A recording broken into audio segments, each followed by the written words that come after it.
Hello and welcome to another fun-filled edition of Adam's Music Box, where today I want to talk about one of the greatest songs ever written and recorded. Now, whenever someone says, "Oh, what's your favorite song?" It's like, come on, you have to sort of almost dislike music to be able to narrow it down with that much confidence and exactitude. So I like to keep it plural, best songs of all time. And if we're adhering to this dictum, I would say that Nights in White Satin by the Moody Blues is simply one of the best of all time. It was a song that definitely challenged preconceptions about what a kind of pop song could be. It's about love and loss simultaneously.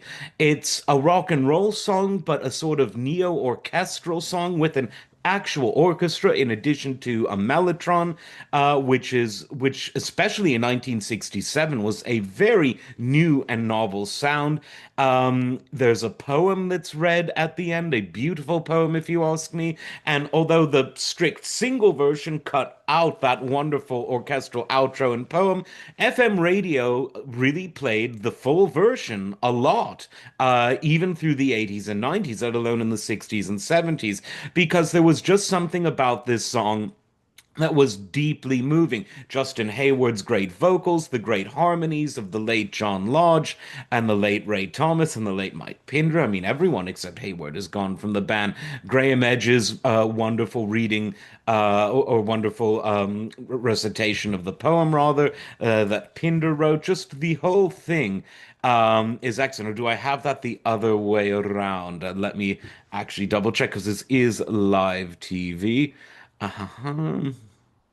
Yeah, it was Graham Edge wrote the poetry and Mike Pinder spoke it, recited it. Always get those mixed up because there was just so much talent in such a wonderful band. And to me, it's just a perfect song. And there are a few perfect songs that have come up through history. We've talked about some of them on this channel, but this to me is just sort of an ultimate. It's got the passion, romanticism without sentimentality, pathos without being lame, sincerity without being overly earnest, great orchestration without being cheesy. It's something that's both hardcore but listenable for people well outside the sort of rock or prog rock genre, and with a melody line and a lyric that I think is absolutely timeless. And it was released today in 1967 before appearing on the charts again in 72 and creeping up every now and then because it's just one of those songs that time will never forget. Here's to Nights in White Satin, one of the best songs ever. As always, like, subscribe, and we will see you next time. Take care.